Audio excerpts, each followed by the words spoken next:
जिन्होंने न्यायपालिका का सम्मान किया, न्याय संगत बात कही और उनकी बात को बाद में सुप्रीम कोर्ट ने भी माना। तो मैं कहूँगा ऐसे जगमोहन सिन्हा साहब आपके परिवार के थे। इसके अतिरिक्त जब उसके बाद इमरजेंसी लगी तो इमरजेंसी में भी इंदिरा गांधी की खिलाफत करने वाले नंबर 1 आदरणीय बाबू जयप्रकाश नारायण जी आप।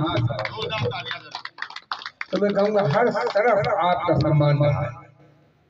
राजनीति में नेताजी सुभाष चंद्र बोस, आजादी नहीं मिली होती अगर नेताजी सुभाष चंद्र बोस ने कुर्बानी नहीं की होती। मैं आपको बता रहा हूँ, जिस समय रंगून में आजाद हिंद सेना ने अपना झंडा फहराया, अंग्रेज को वहां से भगाया, अंग्रेज ने समझ लिया और हमारी फौज की बगावत कर देगी और आजाद हिंद फौज तो हो गई हमारे खिलाफ। इसलिए बेहतर यह है इज्जत इसी में चुपचाप निकल लो यहाँ से, वरना खाली आजादी ऐसे कौन दे रहा? कौन आपको देश को आजाद कर रहा है? जिसके राज में सूरज कभी डूबता न हो वो आपको ऐसे ही जगह चला जाए। ये नेताजी सुभाष चंद्र बोस की दहशत थी जो उन्होंने घबरा कर। हमारे देश के प्रथम राष्ट्रपति डॉक्टर राजेंद्र प्रसाद आपके समाज से थे। हमारे देश के दूसरे प्रधानमंत्री आदरणीय लाल बहादुर शास्त्री जी आपके समाज से थे। हमारे प्रदेश के मुख्यमंत्री डॉक्टर संपूर्णानंद जी आपके समाज से थे। तो मैं कहूँगा हर तरफ हमारे समाज में बहुत तरक्की। अरे आप और सिनेमा में देखिए अमिताभ बच्चन का मुकाबला नहीं है, आज संगीत में मुकेश का मुकाबला नहीं है, मुकेश माथुर। तो मैं कहूँगा हर तरफ, लेकिन आज हम कहाँ हैं? हमको अपने आप को उसके लायक बनाना है, उन्हीं लोगों से की लाइन पे आगे बढ़ना है। इसके लिए मैं यही कहूँगा, अपने बच्चों को लायक बनाओ, अपने बच्चों को होशियार बनाओ, कलम दबाज की पूजा उन्हें कराओ। आपने जो आज पेन दिया कलम दबाज की पूजा यहाँ की, इसके लिए मैं श्री नीरज जी को बहुत बहुत बधाई दूंगा। तो मैं यही कहूँगा, हम लोगों को अपने बच्चों को बेहतर बनाना है, बच्चों को अच्छी शिक्षा देना है। और मैं जब IAS IPS की लिस्ट निकलती है तो मैं उसमें देखता हूँ, एक जमाना था पूरी सूची में 15-16 लोग मुझे जिनके आगे सरनेम लिखा होता था वो मिलते थे। 10-5 औरों में जिनके आगे सरनेम नहीं लिखा होता था। लेकिन मुझे खुशी है इस बार 35 लोग आपके समाज के सेलेक्ट हुए। तो मैं कहूँगा हमारा समाज का बीच का टाइम बड़ा वैसा रहा, लेकिन अब फिर नौजवान हमारे आगे आ रहे हैं और जो समाज का नौजवान होशियार निकलेगा, नौजवान तरक्की करेगा, वही समाज तरक्की करेगा। तो मैं कहूँगा हमारा समाज अब फिर तरक्की के रास्ते पे है और आगे बढ़े, यही मेरी। और मैं ये कहूँगा लड़कियों को भी बराबर की शिक्षा देना चाहिए। लड़की किसी लड़के से कम नहीं है, लड़कियों का भी पूरा सम्मान होना चाहिए परिवार में। परिवार के अंदर बहू बेटी एक समान, दोनों का बराबर सम्मान होना चाहिए। बहू का वही सम्मान हो जो बेटी का सम्मान होता है, और बेटों से कम शिक्षित मत करिए। आजकल बहुत सी जगह लोग लड़के को पढ़ाने पर ज्यादा जोर देते हैं, लेकिन लड़की उनसे आगे बढ़ जाती है। तो मैं कहूँगा लड़कियां आजकल खूब आगे बढ़ रही हैं, हमको अपनी बेटियों को और आगे बढ़ाना चाहिए, उनको स्वावलंबी, उनको कोशिश ये करना चाहिए कि हमारी लड़की इकोनॉमिकली इंडिपेंडेंट हो, कुछ भी काम करे, कोई काम छोटा नहीं है, उसको इस काबिल होना चाहिए कि वो कुछ न कुछ काम करे और कमाए ताकि परिवार के लिए एक बड़ी सपोर्ट हो। इकोनॉमिकली इंडिपेंडेंट लड़की के बनाने पे उसका सम्मान होता है, उसकी सुरक्षा होती है। तो मैं यही कहूँगा हमें अपने परिवार की बहू बेटियों का पूरा सम्मान करना चाहिए, उनको अच्छा एजुकेट करना चाहिए और उनकी तरक्की में आगे बढ़ना चाहिए। हम लोगों को एक दूसरे की तरक्की में खुश होना चाहिए, भाई की तरक्की को देख के भाई को खुश होना चाहिए। ये नहीं कि टांग पकड़ के देखो, आगे बढ़ो। राजनीति में भी हम लोगों को आगे आना चाहिए। एक समय था काय समाज राजनीति में अच्छा खासा आ गया, लेकिन इस बार सन 22 का जो इलेक्शन हुआ यूपी विधानसभा में उसमें सिर्फ 3 विधायक थे हमारे समाज के। आज 2 और जीत गए तो 5 MLA हैं और 2 LC हैं। तो मैं कहूँगा हमारे समाज को राजनीति में आगे आना चाहिए, पार्षदी का चुनाव आगे आना चाहिए और पार्षदी हमारे समाज के बनना चाहिए और हमें एक दूसरे की मदद करना चाहिए। मोदी जी के नेतृत्व में भारतीय जनता पार्टी का सहयोग करना चाहिए। देश की बेहतरी में मोदी जी ने जो काम किया उसका कोई मुकाबला नहीं। उन्होंने देश का सम्मान बढ़ाया है। आप ये समझिए, ऑपरेशन सिंदूर पाकिस्तान का दिमाग सही हो गया। इसी तरह से आज भारत एक प्रगतिशील भारत बन रहा है, आत्मनिर्भर भारत बन रहा है और 2047 तक भारत प्रगतिशील देशों में गिनती होगी। आज आपकी इकोनॉमी दुनिया में चौथे नंबर पर है। तो मैं कहूँगा आप हर तरफ देश मोदी जी के नेतृत्व में तरक्की कर रहा है। योगी जी के नेतृत्व में हमारे प्रदेश ने जो तरक्की की है उसका कोई मुकाबला नहीं है। और हमको अपने समाज को भी आगे बढ़ाना है, एक दूसरे की मदद करना है, एक दूसरे की तरक्की में अगर हमको सहयोग कर सकते हैं तो हमें सहयोग करना चाहिए।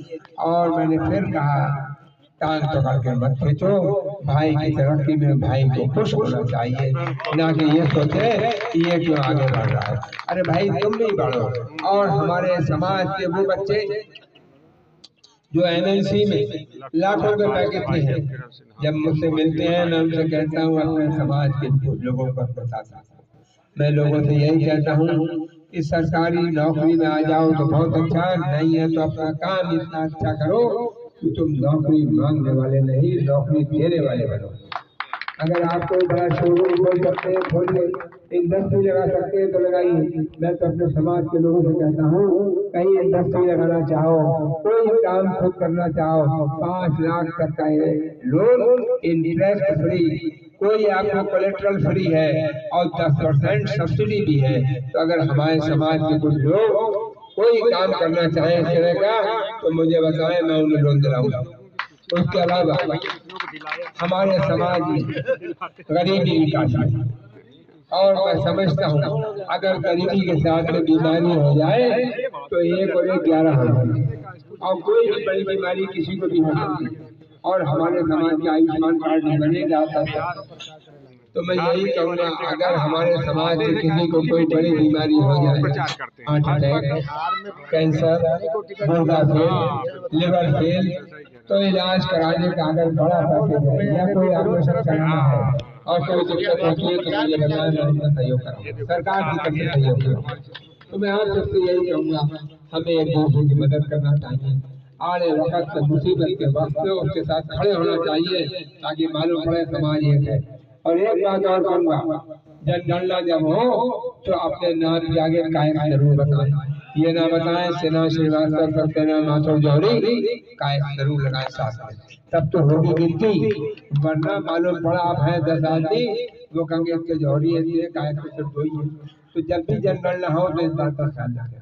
और एक बात और बता रहा हूँ, हमें सबको वोटर जरूर बनना चाहिए। और वोटर बनने के लिए अब एक नया कायदा आया है, स्पेशल इन्वेस्टिगेशन SIR, और उसमें जो है हमें सब 2003 की जो वोटर लिस्ट थी वो है, उसके ऊपर की कंप्लेन। अगर कोई कहे हमने 27 में MLA में वोट डाला तो हमारा वोट तो इस बार भी होगा, नहीं होगा इस बार। अगर 2003 में है तो होगा, नहीं तो नहीं होगा। उसके लिए जरूरी है हर घर पे BLO जाएगा, हमारी पार्टी के कार्यकर्ता भी होंगे साथ में, और आप सभी लोग अपना वोट बनवाएं। 2003 के वोटर लिस्ट जो है, अगर किसी बुजुर्ग का नाम है तो वो लिख के देंगे, मेरा लड़का बहू भी अभी तक उम्र जो है उनका भी वोट बना लिया जाए, उनका डिक्लेरेशन होगा। ये नहीं कि साहब बांग्लादेश से चले आए हो गया, वो भी यहाँ वोटर बन गए, आधार कार्ड बनवा लिया। तो मैं कहूँगा इसके लिए जरूरी है आज हमको साबित करना होगा कि हमें देश के वासी हैं, हम भारत के नागरिक हैं। तो उसके लिए जरूरी है हमें सबको वोट जरूर बनना चाहिए। अगर वोटर नहीं तो फिर काहे को रोते हो कि हमारा ये काम नहीं हुआ वो काम नहीं हुआ। वोटर बनो और वोट डालो। वोट एक तरफा पड़ना चाहिए, जहाँ भी पड़े एक तरफा वोट पड़े, उसमें आपका सम्मान है और वोट डालने जरूर जाना चाहिए। मैं उन महिलाओं का बड़ा सम्मान करता हूँ जो बुर्का डाला, एक बच्चा गोदी में दूसरे की उंगली पकड़े हुए और चाहे लूट चल रही हो, जब तक वोट नहीं डालेंगे हटेंगे नहीं, चाहे 1.5 घंटा हो जाए। मैं चाहता हूँ हमारी महिलाओं में भी वोट डालने के लिए यही बात होनी चाहिए और सुबह को वोट डालो ताकि पूरे मोहल्ले में पता लग जाए। आज के काज में बड़ी लंबी लाइन है, जो कभी वोट डालने नहीं जाते, क्या वजह है? आदमी कहता है कैसों का, इनका तो वोट ही नहीं पहुंचता, 30-35% पड़ जाए तो बहुत हमारा वोट 90% तो नहीं पड़ सकता, जब औरों का पड़ सकता है। तो हमें अपना वोटर बनना चाहिए, वोट जरूर डालना चाहिए और 90% वोट पड़ना चाहिए। तो इन्हीं शब्दों के साथ मैं आज अखिल भारतीय कायस्थ मंच द्वारा आयोजित कलम दरबार पूजा में हमारे भाई साहब बलदाऊ जी आए हैं, मैं उनका विशेष सम्मान करता हूँ। यहाँ उपस्थित सभी भाइयों बहनों को कलम दरबार पूजा के अवसर पर बहुत बधाई देता हूँ और एक बार पुनः भाई नीरज श्रीवास्तव का आभार व्यक्त करता हूँ, इन्होंने मुझे बुलाया और आप सबसे मिलने का मौका दिया। बहुत बहुत धन्यवाद। जय चित्रगुप्त महाराज, जय चित्रगुप्त महाराज। बहुत बहुत धन्यवाद। माननीय मंत्री जी को निकलना होगा, मैं मंत्री जी को भी नीचे छोड़ूंगा। आप सब लोग बैठे, आप अभी कार्यक्रम कंटिन्यू रहेगा। हमारे बीच में बदलाव अंकल जी उपस्थित हुए, विकास नगर एक बार खड़े हो जाए, बदलाव अंकल एक बार बदलाव अंकल खड़े हो जाए। आपका बहुत बहुत स्वागत करता हूँ और मैं आपका स्वागत करता हूँ बदलाव अंकल का। जोरदार आप सब देखते हैं जनता का अवसर पर किसान नेत्री श्रीमती चौधरी किरण सिन्हा ने दिए सभी को हार्दिक बधाई। आपका जन्मदिन भी है, हम सबके बीच में उपस्थित हुए हैं। आपका बहुत बहुत धन्यवाद, आपका बहुत बहुत मैं आपको हार्दिक बधाई देता हूँ, शुभकामनाएं देता हूँ कि हम भैया सबके बीच में उपस्थित हुए हैं। भाभी आप दोनों को बहुत बहुत स्वागत अभिनंदन करता हूँ। इतना जन्मदिन मंत्री जी से आपने बनाया, बहुत बहुत हार्दिक आइए भैया आप संभाल लेंगे। भैया भैया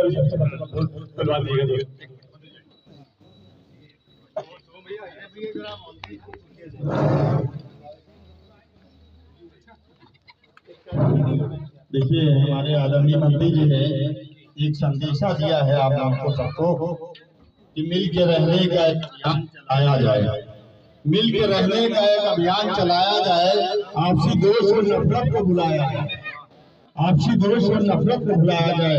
नफरत और गर्द भरी राहों में चलो एक दीप मोहब्बत का जलाया जाए, चलो एक दीप मोहब्बत का जलाया जाए।